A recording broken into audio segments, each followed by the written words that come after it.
Here's Kimberly.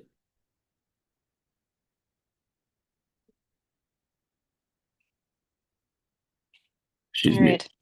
Sorry about that. I haven't been remote since we changed our format, so I apologize for that. Um, I am remote, obviously, so I'm going to relinquish my chair duties to Vice Chair Commissioner Rusted today. So, Commissioner Rusted, take it away. Grand Forks County Commission meeting to order September 2nd, 2025. And let's start by standing with Raymond for the pledge of allegiance. I pledge allegiance to the flag of the United States of America and to the republic for which it stands, one nation, under God, indivisible, with liberty and justice for all.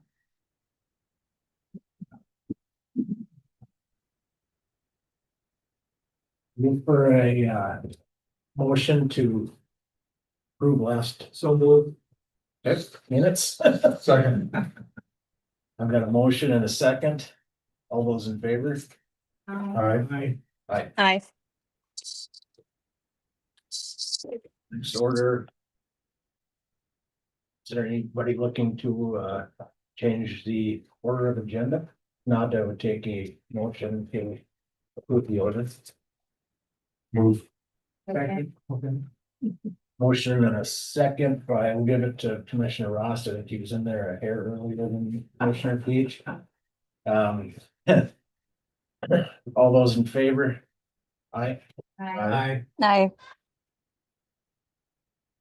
Okay. On the consent agenda, we've got bills, employee status changes, overtime, everything was in the packet. I would entertain a motion if there's no grievance with that. To approve the order of agenda. Second. All those in favor? Aye. Aye. And now get to the citizen comment part. Are these comments, are they about an agenda item or are they? Yes, about the HRA. Which one? Number 10A. What would be proper then to have them do it now? No, and 10A. Okay, yeah, and 10A. So is there any sin? Boy, this is echoey. Is there any citizen comments that are not related to item 10A? Okay, that we will entertain all those comments. I do have the form here at that time. And also, excuse me for the clunkiness of the meeting. I have not done this before, so. Item 7, the Wally Township section line. Would mind stating your name? I'm Steven Stavicek. I'm from Wally Township. On the Wally Township Board. And I'm here representing a couple property owners that are petitioning to vacate the roadway easement and close part of the section line between Deer Trail and Fall Trail, Deer Trail and Harvest Lane in Wally Township. And I think everybody has the petition, right, Tom? Yes, sir. They were sent out in your packets over the weekend. We're just looking for both from you guys, I guess, to move forward with that. Okay, I know a couple weeks ago, Haley wanted a couple more signatures and they've gotten that up. Ms. Wamstead, are you satisfied with that petition?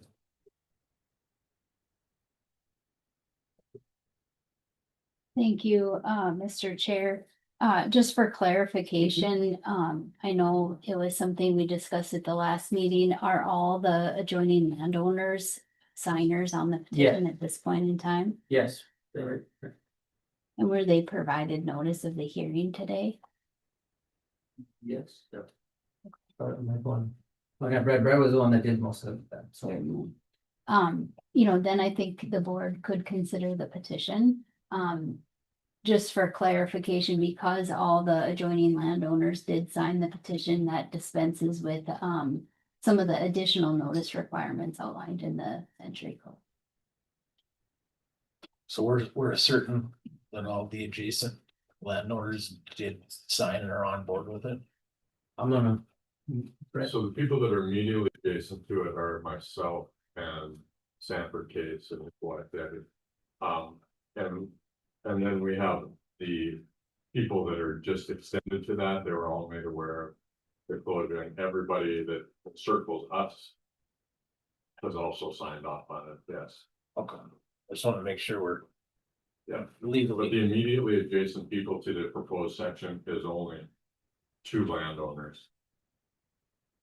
So Ms. Longstead, what would the motion that they're requesting sound like to make sure it's legally on the right footing? So if the board felt there's sufficient grounds for vacation of the easement and to close the section line outlined in the petition.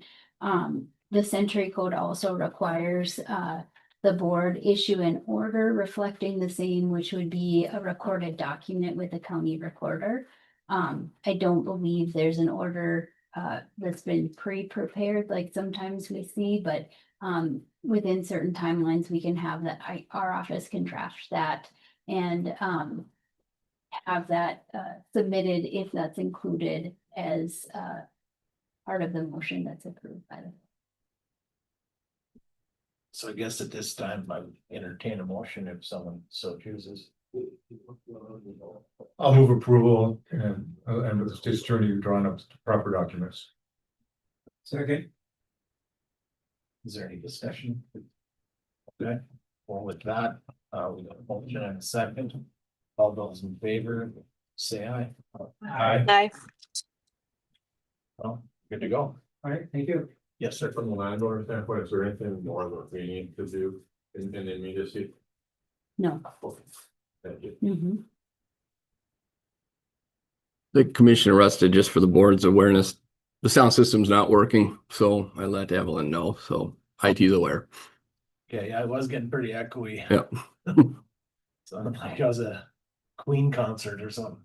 We've got the sheriff's office next with the Vision Zero coordinator.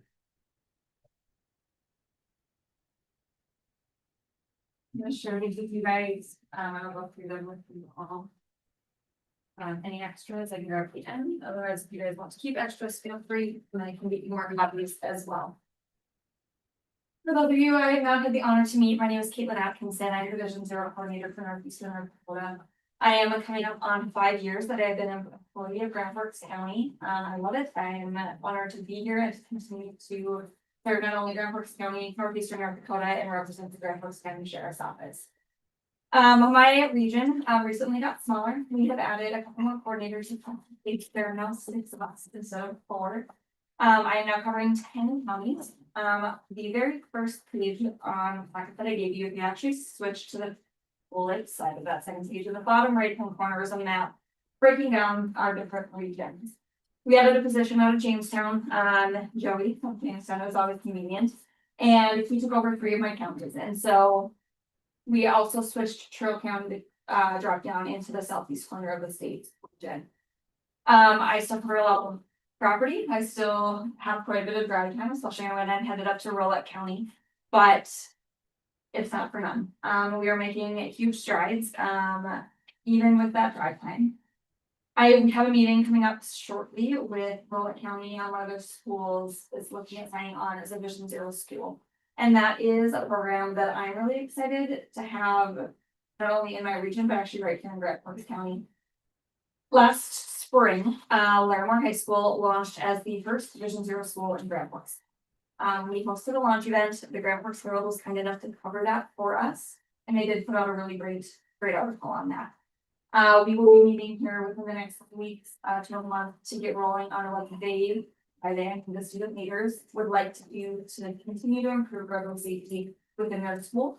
And hand in hand, that does translate out into their communities as well. Some exciting news. I started conversations last year with Grand Forks Central, and we are going to be working on them launching as a Vision Zero school this year. So what that'll look like is this fall, I will go in, I will do training with the student leaders, I will make sure the staff is fully engaged as well. Then we will bring in a professional videographer and photographer to shoot video PSAs and photos to create banners and posters and all of the things that these students can imagine. And they will take on Vision Zero and bring it into their school. This is really convenient because being downtown, Glenbrook Central has some really unique traffic. The buckles on a pretty routine basis with downtown traffic, school pickup, downtown events, all of the things, kind of coming to play with that one. So it'll be interesting to see how those student leaders choose to incorporate traffic safety into the high school.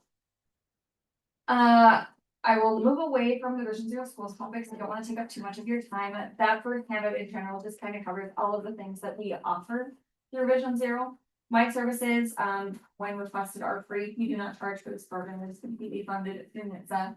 It is actually funneled down through the North Dakota Department of Transportation and sub-granted to the Grand Forks County, to the Sheriff's Office directly, or to the county through to the Sheriff's Office. So I am housed with them.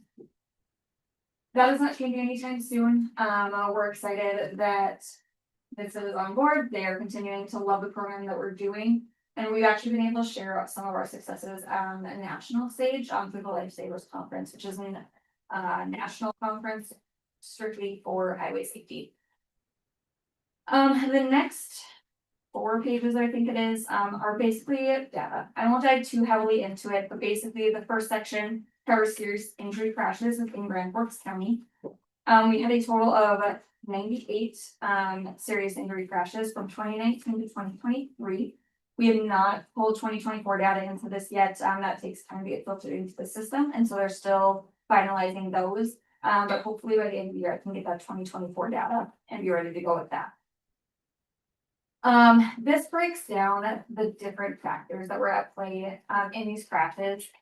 We're at a pretty even 50-50 split when it comes to serious injury crashes from rural, so within serious city limits, to the more or with outside of city limits, excuse me, into the urban areas. So we're split half and half. Half of them also occur right here in Grand Forks. Grand Forks does house a very large population for Grand Forks County, so that does make a lot of sense. But when we look at the manner of crash, which you don't remember these pages, and that complicates things a little bit. But we're looking at 54% of them being non-collision with another motor vehicle. So these are single vehicle rollovers, running into stationary objects, those sorts of things. We're not seeing vehicle to vehicle crashes in about half of the crashes that we're seeing that end up in serious injury. Angle crashes make up that next largest section. So between those two, we're looking at 3/4 of our crashes. An interesting thing to note is dry surfaces are present for about 75% of the serious injury crashes over that 5-year span. And then most of them, 62% of them, are during the daylight. So dark or awful roads are really not a huge contributing factor when it comes to serious injury crashes. And you'll see that trend continue into that next section. So the next section talks about fatal crashes specifically. Nobody wants to respond to these. It's an unfortunate reality of motor vehicle transportation. But really similarly to the serious injury crashes, we're looking about a half and half split between rural and urban roadways. Also consistent with our serious injury crashes, we're looking at about half of them happening within Grand Forks. That is, being that you'll remember, total fatal crashes over that 5-year span was 27, 14 of them happened in the Grand Forks. We're looking at the manner of crash, back to that section, non-collision with motor vehicle, again, accounting for about half of those, and almost 30% an angle crash. So those ones again making up a bulk of those numbers. We always tend to get hung up on winter's coming. Unfortunate reality, it's snow, ice, all of those are going to come into play when it comes to crashes. But when we're looking at fatal crashes, about nearly 75% of them happen on dry roads. People do tend to slow down. Some of them still make poor choices, unfortunately, when it comes to ice and snow on the roads. But most of our fatals are happening on dry road conditions. And sure. They're also happening during daylight hours, about 60% of those. So that's kind of a very brief rundown of the data that we're seeing on a pretty routine basis. We are also working pretty heavily on ATV education. Across the state, honestly, across the country, ATVs, side by sides, golf carts, they're all being used on our roadways. So they're interacting with standard motor vehicles on a pretty consistent basis. And so one way we are trying to do some outreach is by educating youth and parents, because we do know that a lot of times we are seeing kids riding around on side by sides or four wheelers or golf carts through, especially our more rural towns. And that is causing some issues. There's some feedback coming from community members. But then law enforcement tries to enforce, and then there gets to be a little bit of pushback, give and take. And so we, through Vision Zero, our job is to educate, first and foremost. And so we are working on that, not only here throughout my region, but across the state. So we're actually working on some new documentation that we can put out to schools and to families to help make sure that they're aware of what the laws are, because we're finding a big gap in the education piece on just the bare bones basic laws versus kind of those best practices.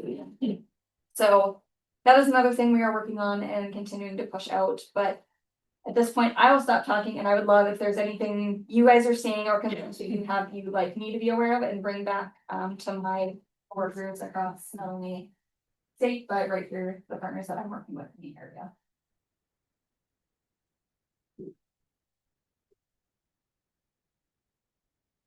Do you tend to see more dangerous crashes taking place in rural areas or in more of the city areas, Grand Forks, Fargo, Bismarck? It's split fairly evenly when we look at like the numbers that we were talking about today, serious injury, fatal crashes. Specifically even for Grand Forks County, it is split pretty even. When we get on highways, we're looking at higher speeds. That throws in its own factor of risks. In Grand Forks, so within city limits, we tend to see more traffic, which again, kind of the same thing. And then you look at pedestrian and bicycle interactions within the cities as well. So it is a pretty even split. With the 80 miles per hour now being individuals are able to travel that speed on the interstate, it'll be interesting in 1 year to see if that data has changed as far as accidents in comparison to when it was 75. Absolutely, and thankfully that is something the DOT tracks. Every time there's a fatal crash, they look at contributing factors. And so when I get an email from Maria, I love Maria, but I really hate when Maria emails me because it's always because of a fatal crash typically. On the breakdown that she gives us, we can look at what crashes are speed related. So it'll be interesting to see how that's changed. When we pass the primary seatbelt bill, that one specifically looking at 2023 to 2024 data, we had a decrease from 37 to 30 fatal crashes with unbelted occupants. So we do know more people are wearing their seatbelts. Fatals overall, we went from 106 in 2023 down to 89 in 2024. So we had a lot of pushback on that primary belt law. But at the end of the day, it seems to be making a difference, but time will tell if that stays consistent or not. Be interesting if you could come back in a year and give us that data. Yes, I will absolutely do that. I make a point to be here every year at some point. It's important to me to make sure you guys know what I'm doing and what we're seeing right here in Grand Forks. Thank you. Yeah. There's no more questions, I guess we can move along. Wonderful. Thank you so very much for your time. Hey, thanks. Now we've got Nick West, the highway engineer. You're on the clock, Nick. This could take a while. Should I get a chair? There isn't one big enough. I know, yeah. Before I dive into agenda items. We did issue an RFP for some engineering work on some DOT bridges that are gonna be done in a couple of years. This would be a regeneration of a project that we approved scope and fee for last year, that one by Mackinac, where we were proposing putting some low water crossings in, building diversion or diverting the road, but the landowners just don't want to go along with it. We need to eminent domain property. I don't think we're in favor of that, so the grant has been removed back to the original status of it, but the RFPs are back. We have 3, and I would ask if there's a commissioner that would be willing to step up and be on a selection committee to help make that selection. Traditionally, we've had one commissioner on that selection committee. Good, okay, thank you. And I can explain the details, Mr. Ricky, yeah. Okay, so this flex fund is, it's a big project or a big task here, so I'm gonna try and go through it, and please correct me if I'm wrong, or if you have any questions, just please interject. But first item I would like to bring up is we did receive $1.122 million in flex fund as a direct deposit. We have those funds on hand right now. Mr. Bierke did recommend that we save some of that money, or save all the money for our county's obligations for legal drain 4, which is estimated for construction in 2027. And for the proposed intersection at the airport on US 2 County 5. And coincidentally, those two projects matchable perfectly with what we got in flex fund dollars. I think that recommendation is a great idea and would ask for a budget amendment to the highway account for the 1.122 million to be used for future projects. Drain 4 in US 2 County 5 intersection as a separate line item. We'll monitor it from there. Motion? I'll move approval. Second. I just forgot, at the last MPO building, meeting, the stake I was on, and they do have that project for 2027. Oh. So, maybe next time at your next meeting, the meeting you go to. Yep. You can verify, but he had mentioned that this was an update to the tip.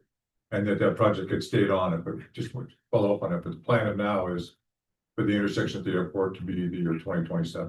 Okay. Okay. That'd be great. Sure, we're gonna do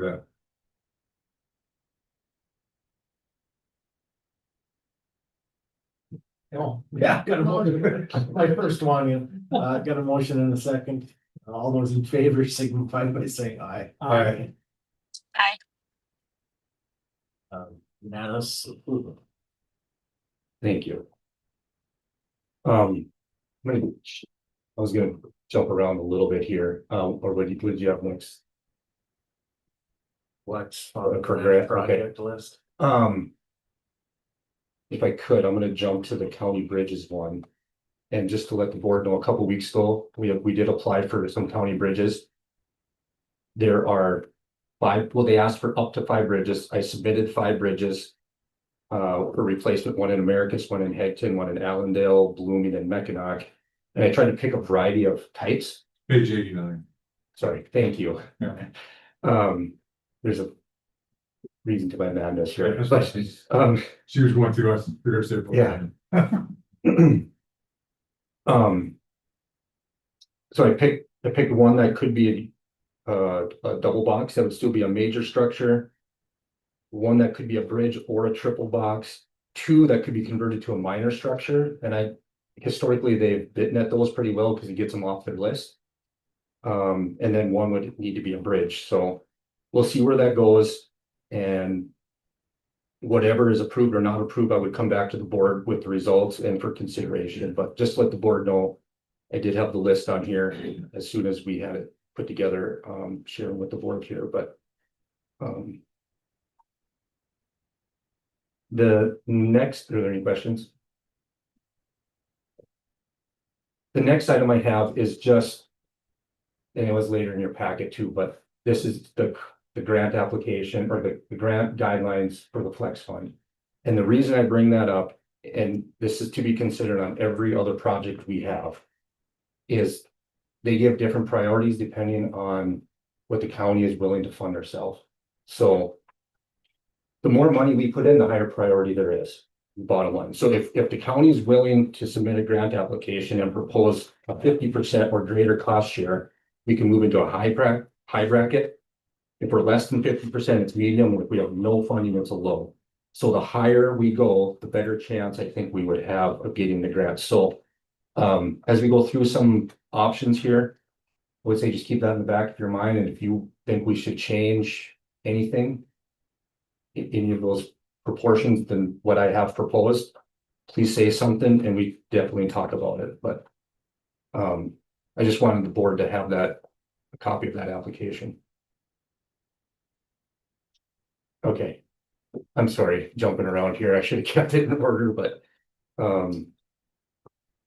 so the next item to talk about would be the grants for non-oil townships. So there we go. That's for our townships here. And the reason this is here is that the county, whatever grants the townships get directly, the county has to be the intermediary between the state and the township. So the county has to enter into agreement with the state and administer that below. And there are a few townships working on some grants that I've been helping with. And KLJ consultant is the ones really putting them together. But they do ask that the auditor sign a letter of understanding for each of the flex fund grants. And I would ask that the board approve Ms. Morstead signing that support letter or letter of understanding, I should say. We're not committing any county dollars. If that comes up, we would come back to the board.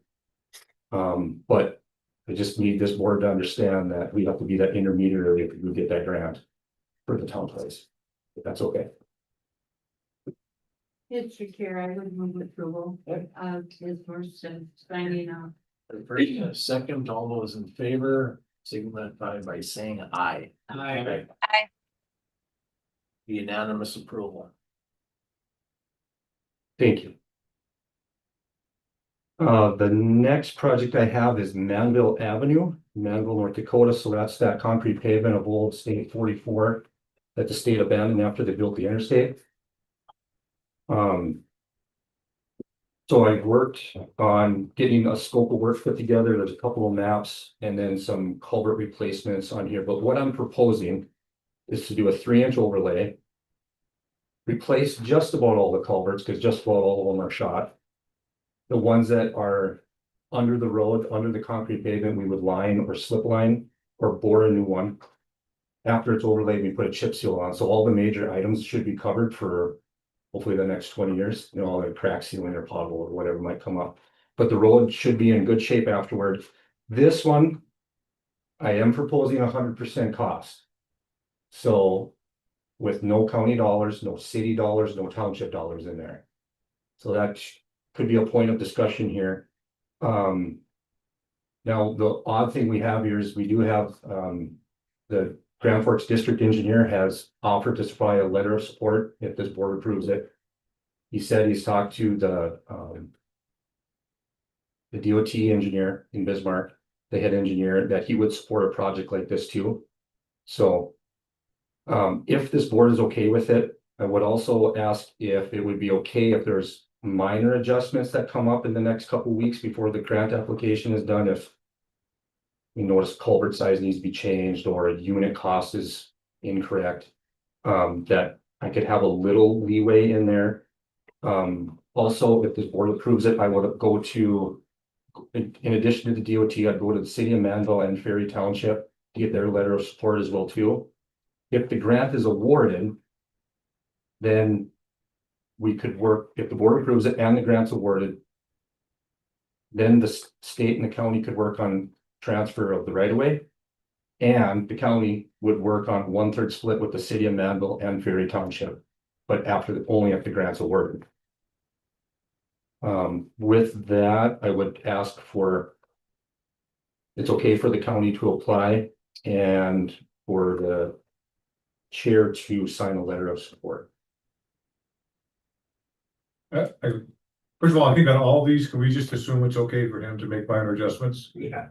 We don't, that's just gonna be, if we vote yes for it, then we're giving you that authority for all of it. Cause I think we can trust it. I think on this project, I support the 100% because they abandoned a road and they walked away from it. And the fact that the state people are ready to write the letter, I think they realize what's going on here. And so I think we have to fall back to 80-20, but I think we should ask first 100% because we're coming into, and it is somewhat a mess out there. The culvert, I mean, it's been totally ignored for decades. And so, and it was their road. It still technically is, they own it, right?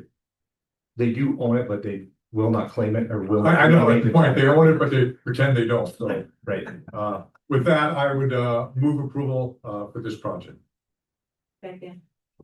Get a motion and a second. All those in favor signify by saying aye. Aye. Aye. That is a unanimous pass. Thank you. The next project is for a similar project in Thompson. The city of Thompson wants to take Pacific Avenue and pave it. That's the elevator or the road in front of the elevator, excuse me. So the city is going to apply for a grant north of State 15, which would be 100% city. South of Highway 15 is a county road. And I told them the county, if we did anything, we would cost share or in 2 lanes of pavement, maybe a turn lane, but any curb and gutter, storm drain, etc. is city cost. And would like to apply for the grant on that as well too. So in your packet, there is a couple of estimates that CPS Engineering, who is the City of Thompson engineer, helped us put together. They drew up the exhibits of what it could be, put together a couple of different scenarios. Which coincidentally, the City of Thompson has their meeting here in a couple hours, so I don't know what they're gonna do. But there's an estimate for an 80-20 split with a county cost of 102,000. Or a 50-50 split with a county cost of 255,000. And then there's an example letter of support in there to consider too. This one could really go either way. The advantage of going 50-50 is we move up in the rankings, have a better chance of getting approved. Now, north of State 15, I don't know what the city is gonna do, if they're gonna try and go 80-20 or 50-50. And I could come back at the September 19th meeting, the next meeting, with more of an answer, because our 16th. The applications are due on the 19th, so there's a little bit of time there as well too, but if the board had an opinion whether or not to apply and or if they had a preference on how much. Now, the 50-50, the only reason I entertained it is it's in the scheme of things, it's not that much money, we could afford it. And City of Thompson is the only town in our county that doesn't have a county paved road at all. And this doesn't pay from Thompson to Reynolds, but just that quarter mile or half mile, quarter mile, just gets the main part of it done. And one of the impetus to doing anything is Thompson and Reynolds elevator combined into one, because Thompson has the spur track and can load the trains, excuse me. So all the trucks from Reynolds come to Thompson, and it's becoming a lot busier, but thought this was a good opportunity to try and take advantage of the flex fund and put it to a good use. Any questions? We need a motion for that. I have a question. Yeah. I think it'd probably be better if we were in line with Thompson for this project, if we work together. I'm willing to wait till the next meeting. If it's by the 19th, that way we can see how they voted. And then I'm willing to go with whatever the 80-20 or 50-50. I'm fine with either one, but I think we should be together as opposed to, I don't think we should send separate. I also think at that meeting that if they're gonna go for it, we'd also wouldn't have that letter, but I'd like to motion to table this to the 16th and find out what Thompson's gonna do before we make a final decision. I agree. Okay, we have a motion. Is there a second? Second. So we have a motion and a second to table this topic until our next meeting. All of you in favor, so you know that by saying aye. Aye. That's what I'm to table it till 2 weeks from now. Sounds good. The next project I have put together is the County Road 5 project just south of Manville. The board remembers after the 2022 flood, we had a number of residents in here upset that the road was flooded again and closed. Which seems to happen every time we get a moderate flood now. But at that time, we commissioned Whitseth Engineers to do a hydraulic study on the road just to determine what it would take to keep it dry. Surprise, bigger bridges raise the road, right? But they have a list of how big the openings of the bridges need to be and what size culverts we would need to add. I thought it would be a good idea to apply for not the entire thing, because that's way too much in replacing 3 or 4 bridges. But if we took the northern 2 miles of that, put in a couple box culverts, 2 box culverts, 1 culvert, and raise the 4 segments of the road, but raise the low points up, we could keep that northern 2 miles open during a flood. and help emergency services and everything that goes with that. It's a more of a moderate ask. I mean, it's still at an 80-20 split, which is what I was proposing. It's still 273,000 for the county. Which is still a good chunk of change, but I think it's worthwhile. The county, we have invested in this already. We have replaced 2 of the box culverts in the area to help the situation, and it has. Just didn't get us quite there, and it was all done before that report was done. And I just thought it would be a good project to apply for, and we've already shown we've invested some in it already and thought it'd be worthwhile. There a motion to agree to apply? I would move approval of that. Very good. Okay, we got a motion and a second. I said, also, I talked to Mr. West earlier, but I'd like Mr. Ford and Mr. West to come up with a plan for the bottom half. Not the water board, but the water resource district. You know, there's 2 different ones and The Red River. yes. Yeah. And this flows into the red. The last project I found that these people did, and I could be wrong, but the last one I could find was the 90s in our county. And so I'd like to, because they have revenue sources, except that we don't have. So you two come up with a plan to meet with them and look into that. And maybe even necessary time the water commission, because it is a real issue out there. It doesn't take much to flood and the road's closed. And people have to canoe in and that. Mhm. So, and to try and help defray some of the expenses from the county, if we could look into that. And if necessary, Ms. Leand, if that doesn't work, then you can put on your state legislator list, and we're gonna go down that road. But I know it's expensive, but it is a real issue down there. It doesn't take much to have that road closed. And then you got people, I said, canoeing in, and it's just a mess up. So if you two could work on that, Mr. Ford and Mr. West, and come back when you find something out, we'll go from there. Thank you, I appreciate that.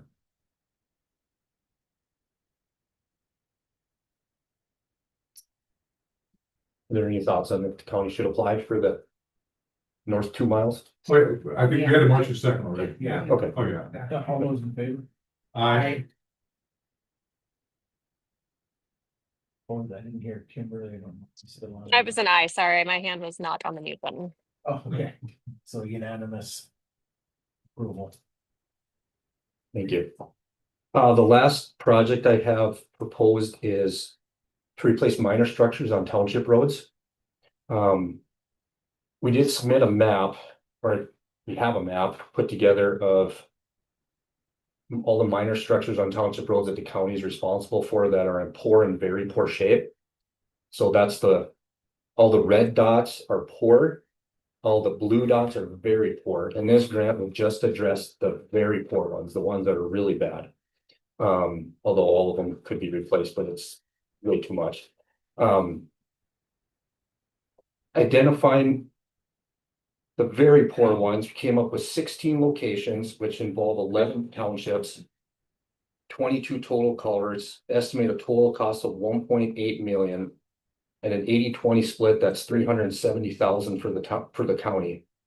And this would be through the township bucket, so I would need Ms. Morsett's letter of understanding on that, but I thought it would be good for us to go ahead with that. I know that most counties don't have this inventory like we do. We started this back, I think like 2018, started inventorying all of our culverts, so it wasn't too bad to put together, but I mean, one challenge is I haven't ran hydraulic analysis on all of them. If we don't get the grant, it's a waste of time. But if we do get it, that could be done. And there is money in here for engineering services if we need to hire a consultant as well too, depending on what the state requires. But I thought that'd be a good project to apply for.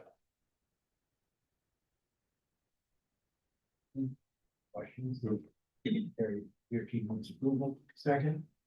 Motion in the second, all those in favor, say aye. Aye. Aye. Unanimous approval, apply. Okay. With that, I guess I would open it up for if anybody has any other projects it would be worthwhile to apply. There is a little bit of time yet. We have till September 19th to get them in. And another commission meeting for approvals, so.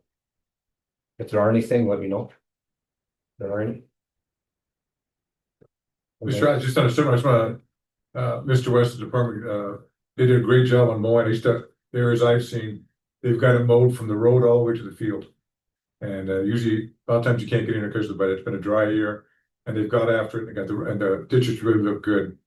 And which will help, you know, come winter time, the snow and stuff, I just wanna, I know they're out there mowing nonstop all the time, and I appreciate the fact that we go above and beyond, a lot of county, you know, we go a little further. But it's good, in the long run, it pays off, keeping snow off the road, so just want to give a hat up, boys and girls, to the mowers, I know they've been out there working hard. Thank you, Commissioner Murphy. That could reduce ear impacts. Yeah. Well, during rut, so. Yeah. Absolutely. Well Yep. done. Yeah, that's our superintendent, John Cash, leading the way on that for the most part, so he's done a good job. Thanks, Nick. Thank you. This is a Nick, I got one question. half hour record. County Road 8 by KNOX, Yes, any chance to pave that past KNOX? should we submit it for a flex fund grant? I just think, you know, I've been out there, Mark's been Yeah. out there. It's a dust bowl out there. Yeah. So I don't know if you can go like, Traffic, yeah. yeah. Mile or two or whatever. Maybe a mile down that road. It'd be. Most of the time when we try to pave, we try to go logical termini.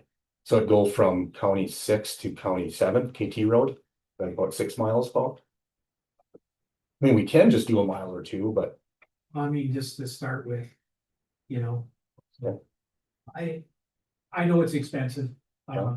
but there's so much traffic that goes out there mhm. that, We did reshape it a few weeks ago.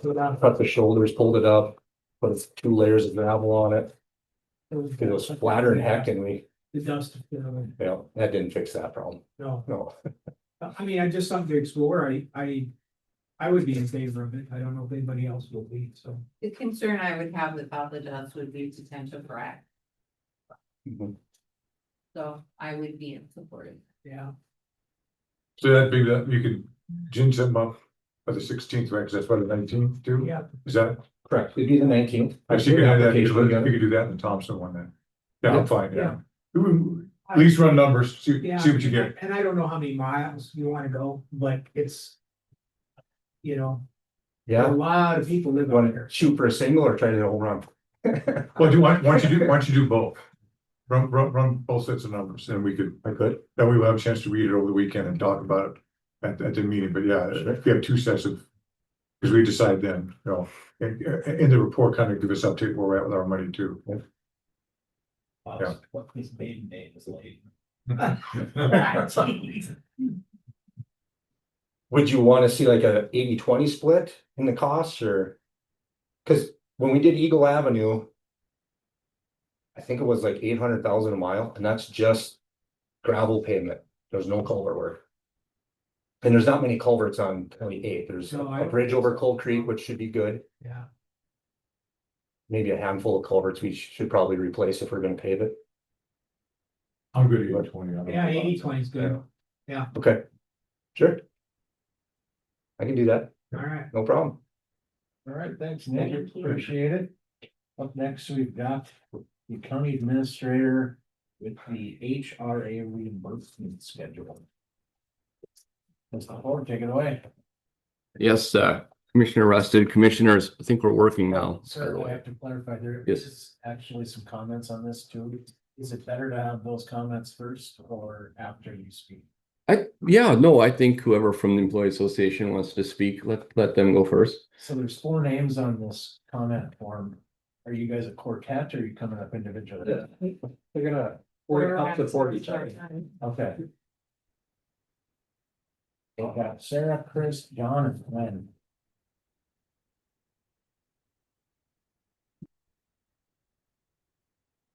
That's it.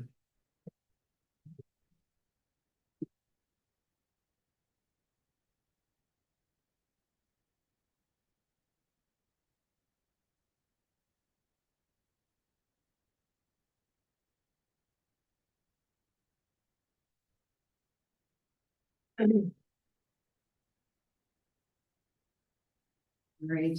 Mr. Chair, Commissioners, my name is Sarah Jurassic. We're here on behalf of the employee associations. Ever since the change to the HRA was made on July 29th, the employees have been meeting at our monthly meeting.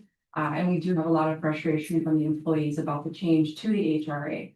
In discussing the changes that have been preliminarily decided, one question that kind of keeps reoccurring among the employees is why? Why was this brought about? Why are we changing everything to $3,000 across all policies?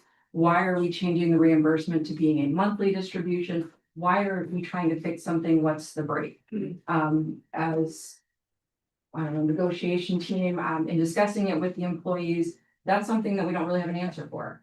We aren't quite sure what the reason for the change was.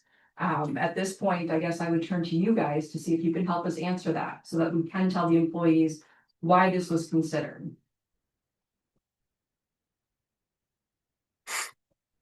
My recollection is it was a department head recommendation, but on further examination, I'm not necessarily in favor of certainly the monthly distribution. Because sometimes you put to vote on something before you have really time to think about every side of it. And you know, if you need an operation in January, you shouldn't have to carry that debt, which is gonna be accruing interest. If it's gonna be dollars, you're gonna ultimately get anyways. So I don't necessarily see sense in that piece of it. The other thing I did ask Mr. Ford to do, which he kindly passed on to Colleen to do, was to look at a potential reorganization of how those numbers come about, where it went to be budget impactful. And then of course, obviously we have to stay within the bounds of the century code. We do have that. And so like, if we were to, let me ask you, this would be a question to the two of you and maybe the two of you. How agreeable would you be to, because this actually wouldn't affect our budget number. So if we went single coverage, 2,500, single plus dependent, 3,000, family coverage, 3,500. Does that seem like and if we front loaded it all in the beginning of the year, does that seem a little bit more reasonable, or would that at least move the needle? I think the question still is, why are we changing it? What was broken? What needs to be fixed? County's finances. So I guess at this point, I'll turn to Chris because he's our numbers guy. So when we budget for the HRA portion of it, as I understand from Colleen, she takes the total amount of the insurance package altogether, which includes those numbers, and multiplies it by 19%, because we're talking about a 19% increase. So that would include the HRA, I mean, in essence, would include the HRA move up, which shows the difference there. So by changing what you've done in the past with our numbers, and that's the second sheet that I showed you, or that I handed out, shows that $740,000 is what the family plan and single dependent and single plan would be if they were to max out those, max out the money for your deductible side or for the dispersion. So that 740,000, if you change it to what you guys had, which was 3,000 per individual through the rest of it, is 735, showing only a cost savings of $5,000. When they factor in that amount, when you guys factor in the budget, you take 70% of the total possible costs. So this year, in 2025, the total possible cost was $813,750. So 70% of that, or that is the 70% of the cost that was sent to Benefit Extra, which is the organization that we use to facilitate the dispersion of those funds.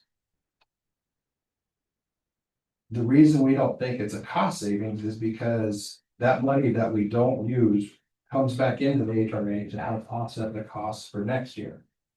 So in 2023, we only used 39% of those funds. 2020 or 2022 was 39%, 2023 was 37%, 2024 was supported 3%. And as of right now, we're sitting at 35% of those funds that are used so far out of the 858,000. So if she increases it by 19%. With all the numbers, that to me, there's no cost savings by changing those numbers. And that's the question that most of the employees have is, well, why are we changing this? If you have $100,000 that's set aside for X, whether it's dispersed evenly amongst everybody, or it's dispersed how it used to be or was, why are we making those changes? If it's not quote unquote a cost saving, as more a cost fairness is what we're looking at. And the history behind that comes from the Employees Association. I don't know exactly what year it was, but when we went from the Blue Cross Blue Shield plan that we have, which was great, the deductibles were great, the insurance was great, to the HRA policy is the, as I understand it, Blue Cross Blue Shield said, we're not having this policy anymore. So we had an option to choose between a regular policy, which would be higher, or the actual payments, or we could go with the HRA, which was a lower payment amount. And you could run the HRA, which would save the county some money by turning over those funds that aren't used. So in essence, if we're not using all of the HRA funds, on average between 45 and 37% of them in the last 3-4 years, then why are we taking that benefit away from the employees? And that's the argument. Like, I can go and I can talk to people and I can explain to them, but when I can't explain the why, or nobody can give me the why, then that's harder to explain and harder for people to accept. When I started here, I was a single individual, got married, so I thought about the family plan. Luckily, my wife at the time works for the state, so I don't need it. But it would encourage me to stay here, be part of the county, to grow that family plan, to grow the family. When you have a family, you want to stay here and work here. When you start cutting benefits, then it makes the employees feel, some of them, that they're not cared for and that it's not taken into consideration. And when that happens, then people start looking elsewhere, you start losing them, and then you start, that open door. So us as the Employees Association, I don't know about it as to why. I couldn't answer the why. I reached out to HR. HR couldn't tell me why. And so that's why we're here. Like, why are we changing what we have if we're still within budget by 60%? Why are we changing it?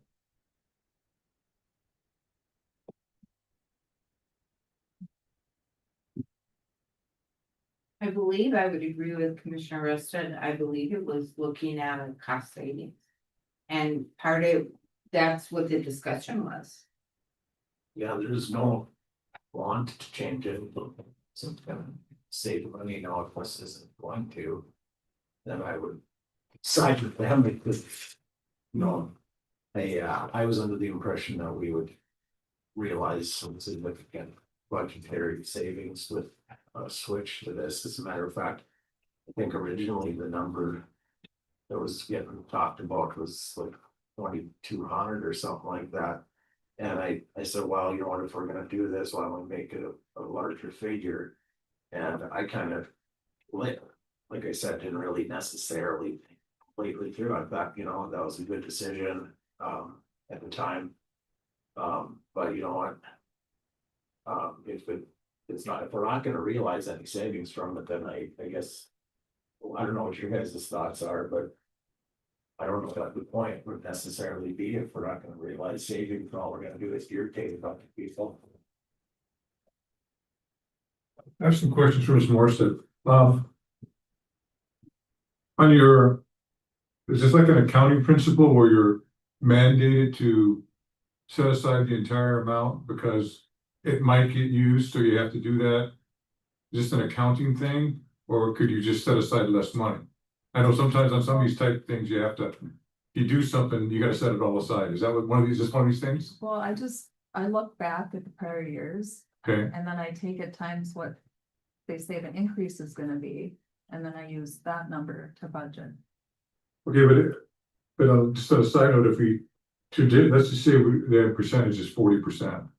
And we set aside 800,000, which should be 320,000.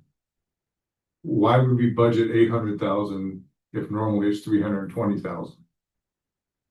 Could we reduce the amount we're setting aside for it? This is separate from what they're talking about, but I'm gonna get there. But could we, and I said, sometimes there's accounting rules and you can't do that kind of stuff. So I don't know what your accounting rules are, but let's just say hypothetically that those are the numbers that we're setting aside 800, and the 5-year look back, we only spend 320,000. Could we say only budget 400,000, and then we'd have 400,000, so to speak, that one time, say into cash reserves, and after that, we're only gonna budget the 400. If we had an odd year where it came up the other way, we'd have to backfill that. Well, that's kind of what I do. I look at the prior years. I take that times whatever they say the increase is gonna be, and then that's the number I use in the budget, so. You know, if we use less, then we budget less. So for 2026, what did we budget for this? What's the correct, And- HRA, what did we put aside for the HRA? Health insurance is all under one line item, so I Okay. take the total. So you can't split, I don't have it split out in the budget. could we split it up? We could, it would be hard to budget for, because you don't know what people are gonna use or what plan they're gonna take. Well, I mean, that's why you do your, like a 5-year look back, and I mean, it could be off. But I mean, once you go long enough, you should have a pretty fair statistical analysis of it. Well, the second thing is then, when you, on the budgeting, is there an issue to the county?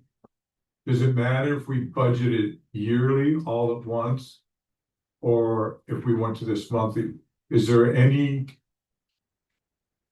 Okay, we're doing the monthly thing because, so we don't have to come up with all this money at the beginning of the year, or does it matter? It doesn't matter Okay, so the year monthly thing is irrelevant then. to me, that's, I would ask for a motion to front load that in the beginning. Well, that's what I'm trying to get the answer right, but so it's irrelevant to the budget. Right. That's what I'm trying, so there is no logical reason not to just front load it if, see, I thought maybe if we were doing the monthly thing, there was a reason for it, that we to make sure we paid all our bill, you know, maybe we have to split it up, but you're saying that it doesn't matter, we could just, it all can go up front, and it's irrelevant, and we won't put ourselves in a bind in any way. that's correct. Mr. Chair, Commissioner Bierke, the monthly really evolved from commission concern that an employee could start work here for 3 months, get their full 3,000 and then just leave, which really historically has not been an issue, but that was the concern raised, which is what drove the monthly. But there's really, like Ms. Morstead said, it doesn't impact one way or the other if you go upfront or monthly. Find a solution for a problem that doesn't exist, it might create a much greater problem. So I think that would be appropriate to get that piece out of the way, and then we can continue to discuss the numbers. If somebody so wishes to make that motion. Well, do we track the people who might take the 3,000? I mean, is it 1 a year? Is it the oddball? I mean, That's probably a question. yeah, Is the.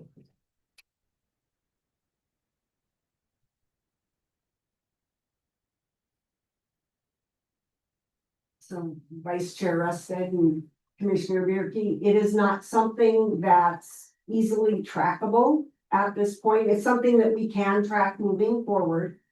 Typically, we look at how many people, just kind of get a gut feel for how many people have left throughout the year, but we don't have the data to be able to pull out right now to say 6 people left in 2024. and expended their entire HRA.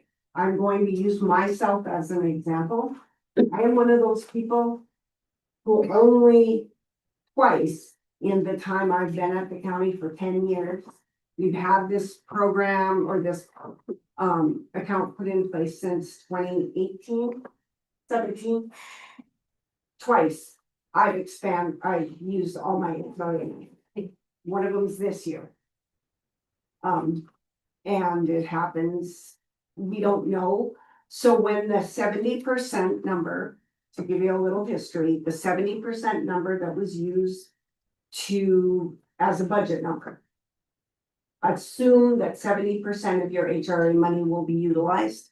That number came as a recommendation from our regional brokers from Premier Benefits who set up the HRA to begin with. Over the years, you could lower that percentage if you wanted, instead of it being 70%, maybe look at going down to 60%. The biggest thing is, we never know from one year to the next who may or may not use all their money. So, loading it up front, leaving the numbers at the contributions they're at now, looking at the new numbers that were brought forward today. It may have a little bit of budgetary impact one way or the other. The other piece is, if you look forward, part of what has been brought to HR is look at what would we need to do to be able to do a health savings account. And we would need to make significant changes to the HRA to be able to tie a health savings account to the plan. So I don't have the numbers of how many people left and took all their money with them. We can't tell from one year to the next for sure how much money will be used. That's gotta be rare. Right, Because because if it was a lot of people, yeah, then we'd be seeing trends and we'd be going, what is going on? you're And we'd licking be seeing- doorknobs on the way into the interview, you're probably not gonna hire them anyways. Right, So yeah, because it's medical expense stuff, so that's gotta be rare. right. I don't know, I guess I'll go back to what I said earlier, I think we should definitely do the front load and entertain the idea that we might need a mulligan on that change that we made. Cause I don't want, in her words, could be a small budgetary either way. I don't want to negatively impact an entire county staff of 300 or whatever it is for a possibility of a savings one way or the other. Right? To me, that's not a net gain, that's probably a net loss, and we probably wind up losing money on onboarding and things that people took off because they were off put by a decision we made. So I guess that's where I'm at with it. I'd like to hear your guys' comments, though.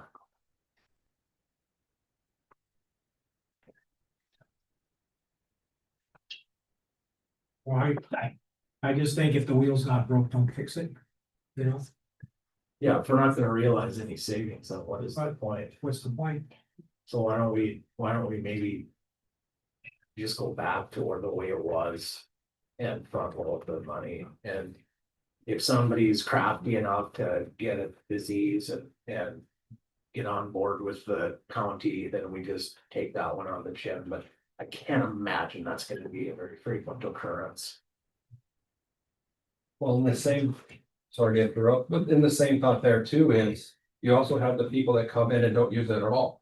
You have that money that was reserved to the side, they don't use it at all, so that kind of offsets each other as the open door goes. Yeah, that was kind of why we opted with the HRA, is my understanding, was before my time, but that's my understanding. I don't know, Commissioner Peach and Bierke, do you have Megan, if you're still listening? I would say we could easily front load it. I believe that in order to do that, we would have to have a motion, isn't that correct? Is one said, just to have a motion to front load the HSA accounts for all employees. Yes, that's correct. I would make that. Second it. Okay, and so. Yeah, go ahead. So you're looking for that plus what, to return back to the previous numbers? The 2100, 3150, the 4200? That's correct. When the insurance plan changed, it was a hit to the employees. And so a way to try and compensate that was this HRA to help them out with the out-of-pocket medical costs. So if you now deduct the HRA amount that we're giving, you're hitting the employees again. We have one motion on the floor when we move that one and then if we're gonna change the rates. Okay, we've got a motion and a second. All those in favor of going back to front loading the HRA accounts signify by saying aye. I, Aye. That's unanimous. Glad we did that. On further thought, that was a whoops a daisy on our part, but hey, you know, nobody bats 1,000. 350 gets you in the Hall of Fame. So I guess then. The board needs to consider whether we want to just resume the way the payments were.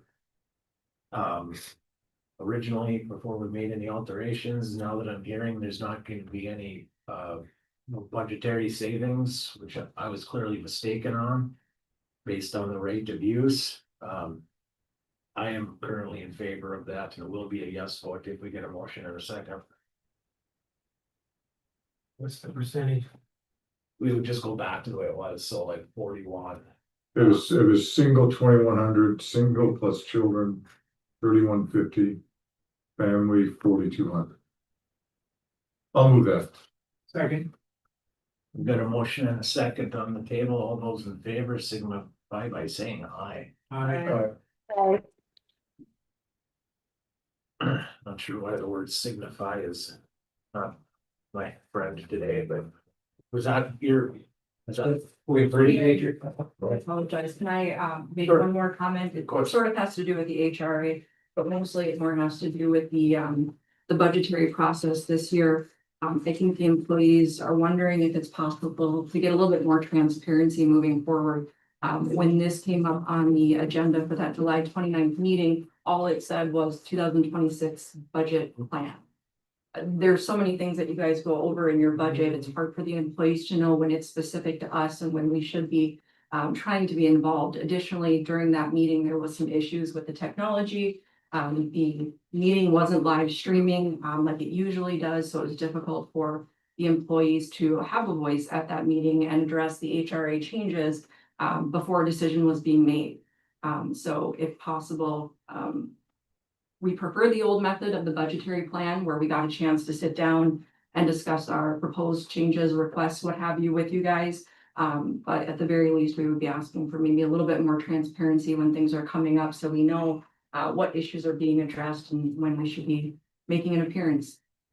Thank you for your time. I would suggest that the next time that you meet with Mr. Ford. We And present that at that point. And then when it did come up, I can only go what happened. We had a first vote. And so it got rectified, but I'm just saying is that I think that I prefer the staff meeting with Mr. Ford and going through this as a staff issue. I suppose I like how there's still some things I personally see a little different, but if you have ideas to tweak this, yeah, that's fine. But I think that if your group wants to meet with Mr. Ford on all these type of, if you have something, then meet with him before it even comes to us. We did. And so okay, And we were told that it was a meeting between the administrators, or the administration, auditor's office, HR, and the employees association. And we were told this is being brought together to open the door for communication. Okay.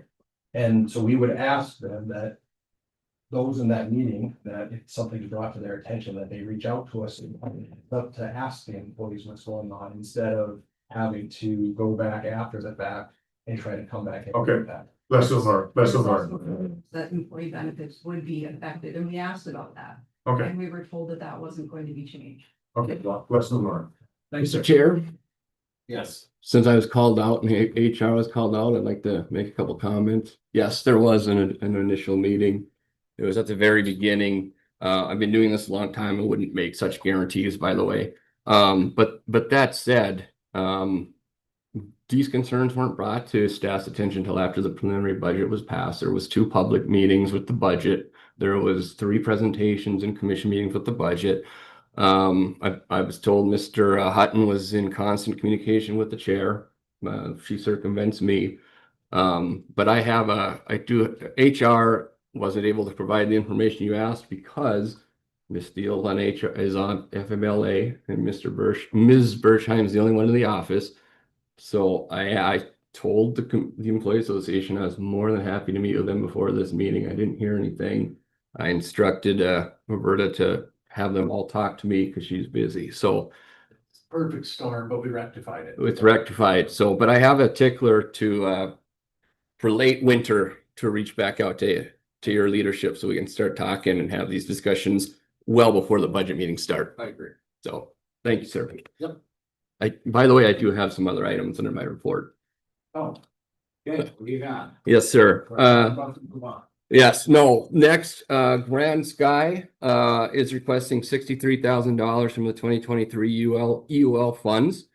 This is to continue operating and applying upgrades to the True Weather system, which is what they use for flight and operational, operations. I'd like to make a motion to, for Mr. Rusted to be, recused from this vote. Second. Got a motion and a second to kick me off the board. All those in favor? I, Aye. Nobody wants me to vote unanimously. I'll move approval. Second. We have a motion for approval of the bill and a second on the table. All those in favor signify by saying aye. I,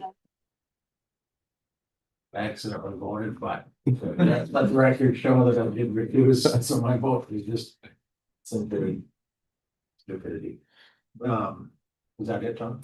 Just, you all saw in your memos, I won't get into the details, but county staff were working with Women's Infant and Children Program and North Dakota Department of Health and Human Services leadership. Right now, WIC does not have a home with the closure of Red River Community Action. The county's been approached to take that on. We're working with that leadership now to bring the commission something before October 1st. We got to get it done before the fiscal year. It would be 100% federal revenue reimbursed. So more to come on that. Or happy to answer any questions. Well, but lastly, Question on that. yes, sir. I would much prefer to find another nonprofit, another job for the county to do. So there are multiple agencies, nonprofits in this county that it would fall into their mission statement. So I would hope have we exhausted our attempt to find someone else? Mr. Chair, Commissioner Bierke, at this point, yes, because of the tight fiscal turnaround, something has to be done by September 30th, or we might not have a WIC program in Grand Forks County. And we can get something done and revisit it. For staff time, we are allowed to charge an administration fee, so you have a little bit of revenue there. But you have WIC staff, they become county employees, county salary plan, county benefits, but it's all reimbursed through federal funding. So the time we'd be out, we can be reimbursed for, but it'd mostly be payroll. Well, I really don't want to get into this business, so I would hope you consider maybe a 1-year contract. And then we could go and look for someone else, but at some point, the federal government's gonna realize they're gonna go broke. And then they're gonna have all these programs, and then whoever's out there that's running them is gonna be a line of people asking if they're gonna keep spending the money that they no longer are gonna be getting, because we can only go on the path of printing money so long. So I would prefer to limit our exposure to the federal government. Just my take, but I hope you consider a 1-year contract, and that would give you time then to look for someone else. I appreciate that. Yes, sir. Last thing I have for the commission, Commissioner Rusted, is after 29 years of service to the county, Mrs. Goditis has submitted her notice to retire. So that'll be effective December 2nd, last day December 1st. 29 years, that's amazing. So we wish Ms. Goditis good luck, and I'll start working with Human Resources on the recruiting process. That's all I have. Stanley for happy retirement and we made some big shoes to fill. State. State attorney next. We'll try for that. Mr. Vice Chair, members of the board, thank you, Commissioner Ross, to make sure I'm not forgotten. Appreciate it. So I just have one item, for the board's consideration. If you recall, a number of weeks ago, we provided an update on the status of the DOCR contract and the negotiations that were taking place. At that meeting, Mr. Anderson from DOCR was present and certainly heard loud and clear the wishes of the board. Since that time, we received an updated contract from DOCR. They addressed most of the items that the board vocalized at that meeting. We're down to 2 items, which I will just briefly touch on and certainly answer any questions that may exist. One is the provision that we discussed in relation to damage to property. So in relation to if one of their inmates damages county property, whether it be a fixture or bedding item or anything in between, the short summary is what they updated the agreement with is that they would collect any funds from the inmate and pass those funds along to the county for the damaged property. But it would be the county that would hold that on the books until it's paid by the inmate. That's in relation to paragraph number 9. The only other item is in relation to paragraph number 13, with regard to release plan for the inmates that are being held in the correctional center here in Grand Forks under this agreement. If you recall, there were some concerns raised about whether or not an inmate would be returned to the location where they came from. The provision that was left in this contract was that if the inmate's release plan was to the Grand Forks area, like the examples we discussed, if they had a grandma in Grand Forks or something like that, DOCR would intend to release them to the area if the circumstances allowed. So otherwise, all the other concerns that we discussed and raised on my review have been addressed. Those are the 2 last sticking points. Certainly, I believe Mr. Braun and Mr. Anderson from the Department of Corrections and Rehabilitation are on Zoom. So I'm sure that they are available to answer any questions should the board have any. And I can as well. Commissioner Ritchie? On the damage, I'm good to go. A theoretical answer to that would be that if we had excessive damage, that we would document that. And then under the escalation clause, it has a phrase in there about if something comes up beyond what's in there, I believe it's $5 per bed. We could then use that as proof for extenuating circumstances, in my opinion, to attempt to get that back if we didn't get it from the prisoner, to get it back from the state through the escalation clause. My issue though is on page number 121, when it states when the release plan is in the Grand Forks area, that's a hole big enough to drive a tank through, and it's non-negotiable with me. I'm a no. The one area that I thought was very clear that this commission, I believe unanimous, was that we were not going to let these people be released in the Grand Forks County if they don't live here. That to me was, I think everything, I don't want to speak, but I think we were all in agreement that everything was negotiable and I thought we had a deal. If that clause stays in when they're released, because that becomes interpretation. And frankly, if I want to play the one side, what I could say is, well, Grand Forks has all these facilities, all these things available. Look at all these services that are available. If we release them to Grand Forks, they could have all these things available to them.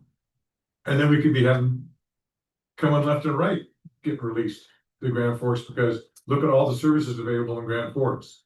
And it's specifically it's the one thing we said we didn't want. So I'm a hard no, and I'm ready, if the state is not gonna budge off that, I'm ready to have the sheriff call up the feds and open up 60 beds to the Dakota Ice Inn and start filling them up. So that's the only thing that it's not gonna happen. I won't vote for that language. The language of quote, or when the release plan is in the Grand Forks area. We specifically asked, and I think we made it abundantly clear from all of us that that's the one red line. So they decided to go past that red line. They want to take a couple more days to think about it. If not, then I'm ready to have Sheriff Snyder call the feds and start booking the hotel. So I can't vote for that. I'm not. The citizens, to me, have made it abundantly clear that's not what they want. So that's where I'm at. Yeah, my phone's been ringing. It's the citizens of Grand Forks County aren't gonna tolerate that. So, and it's just literally like 1 sentence in the whole contract. But I don't know if there's an ability to remove it, or if it's set in stone the way it is right now. That much I don't know. It sounds like it was set in stone, Ms. Lomstead. Is that not the message that was? Mr. Vice Chair, members of the board, I certainly would defer to Mr. Braun and Mr. Anderson. I don't want to speak on behalf of their agency, but in visiting with their attorney, it's my understanding that this is kind of their final offer for lack of better terms, but I defer to them if they have a different position. Did either of you gentlemen want to weigh in on that? I could speak. So in working with residents and them releasing through the department, we're consistently working on a release plan. The committee was clear that didn't want that in the contract. However, people will still be going back to the Grand Forks area, whether it's Grand Forks County or other places within that area. They currently do as well. That doesn't change. If we have someone releasing from Bismarck, they'll still be going to Grand Forks area if that's their interest. Once they're releasing, they only have so much time within the department. And at that time, we have to let them go, and they have the ability to live where they'd like. Now, there are parole plans like we talked about last time, where a parole officer would go and investigate that plan and determine whether or not it would be approved. That process currently happens. It would continue to happen. And that would be typically if they have an apartment that's rented in Grand Forks or anywhere in the state that may occur. But it's really, we work with the individuals to find a place that is suitable and will help them to succeed wherever that may be. But you do realize the optics of this, correct? That, you know, we would sign an agreement that basically makes Grand Forks an extension of the state penitentiary with no control over where the inmates are released if they're not from here. And that's kind of been what I've been hearing now for about the last, I don't know, I suppose it's been a month or something. From many folks, and I'm gonna guess my counterparts are hearing these comments as well. So yeah, the release plan piece, I have to echo what Commissioner Bierke said. I mean, if they're from Grand Forks County and they were arrested and they have to come back, well, so be it, because they're already ours. But what I think people at large want to avoid is, you know, people from, I'm just gonna make up a town, not to disparage any town, but I'll just say if somebody from Williston commits a crime and winds up getting housed here, they finish their sentence and then suddenly because they've been using, you know, pre-release services or something like that, because Grand Forks does have quite a bit of those services, those type of counseling and therapy type services here in the area. Then it would be probably natural, if I was on a committee that determined where people got released to, I would weigh those as heavy factors and before releasing as well, because you don't want them to, get in trouble again. And so if they've already got pre-existing relationships with, a therapist or a counselor of some sort, Grand Forks would be probably the natural landing spot because they would already have been using these resources. And I feel like this is like the one thing that we talked about from all the way in the very beginning that kind of has changed. And I mean, if you took out that sentence, I could live with it. But that'll get, I'd have to sign my own recall petition if I supported this, because it just, you're just asking for trouble. And people, just the few people that have found out about it are already furious, and we haven't even made a decision yet. So, when this hits the news tomorrow, if we were to sign on the dotted line, this will be pitchforks and torches at the county building, in my opinion. I don't know, what say you? Commissioner Rusted, I would, like you said, and Commissioner Bierke too, that was one of the things that we have said from the onset, that we did not want these people released in Grand Forks. If they're not from here, they should go back to where they actually were supposed to serve their time, and then go out from there. To me, this is a total deal breaker. We certainly can do things with that jail without Department of Corrections. And I guess at this point, I would make a motion that we do not sign the Department of Corrections agreement at this time. There's a motion and a second on the floor. You want to roll call this one, or how do you want to handle it? So you said yes? Yes, sir. Okay, we'll take a roll call vote. Commissioner Hagan, Yes.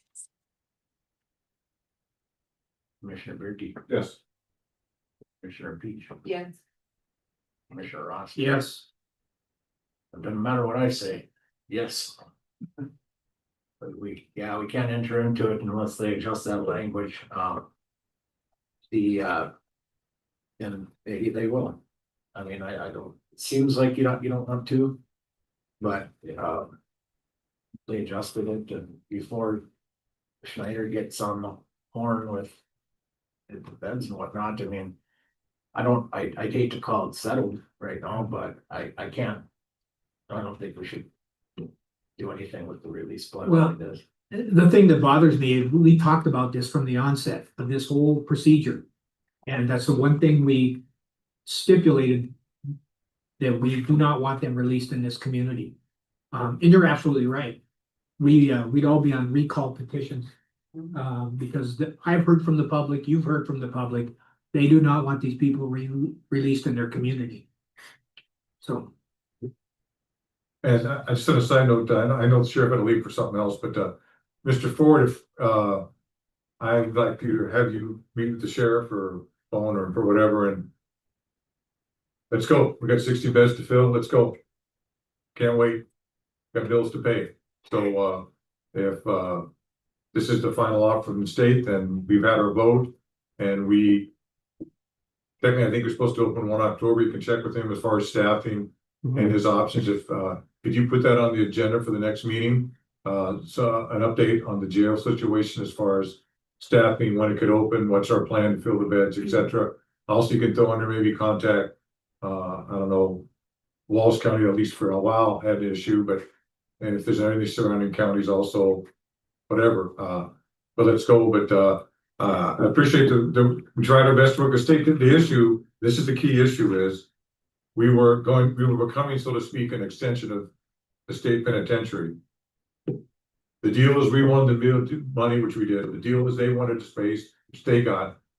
And I'll say, but it's crystal clear. We said, if they were at the pen, if it was big enough, there wouldn't be discussions about bringing them here.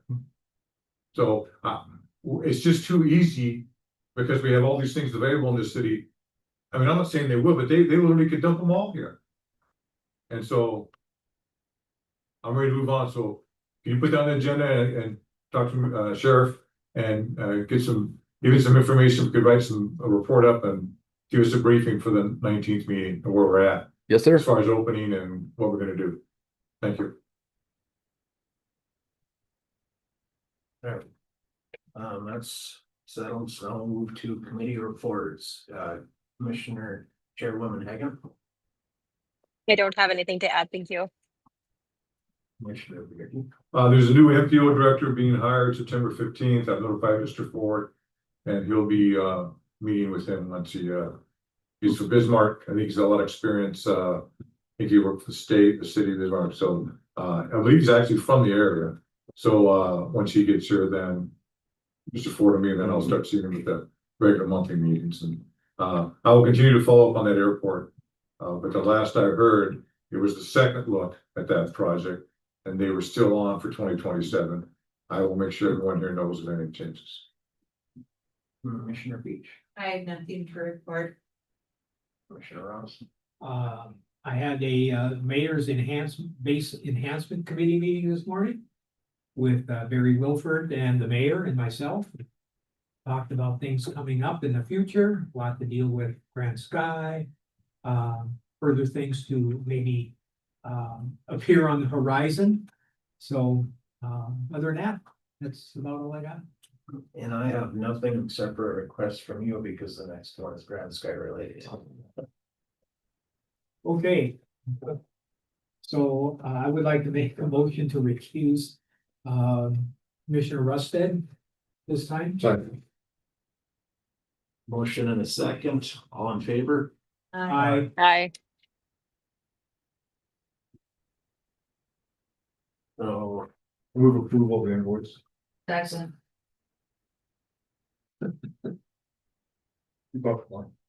Oh, I was ready to move on to correspondence, I was looking for my paper. We have a motion and a second. It's all those in favor? Aye. Okay. In the DOT intersection improvements, we kind of touched on that. Greater Grand Forks Community Service and Restitution Program. Here the update on that we could talk about out loud. There it I is. think they were just thanking. Just let her go. I just want to say before you adjourn, I also want to thank Ms. Wallstead. She put a lot of work in for the contract, a lot of time, and it's probably gonna be for nothing, but hey. Builds character. So I wanna. Oh, she's a character. Yeah, so I'm gonna thank, I know you put a lot of time and effort into it, and I thought we were very clear from the beginning, so like I said, I was all ready to go there, but they chose to go, but thanks again for your work. That was the only piece that I was Yeah. on to. I've got to be lived with the damage Yeah. clause because there was a 90-day escape, but. I can't be a part of a contract that potentially could release inmates into our community. No. My mom would be the first signature on my recall petition. Yeah. Make a motion to adjourn. Second. All those in favor? Aye. Aye. Done.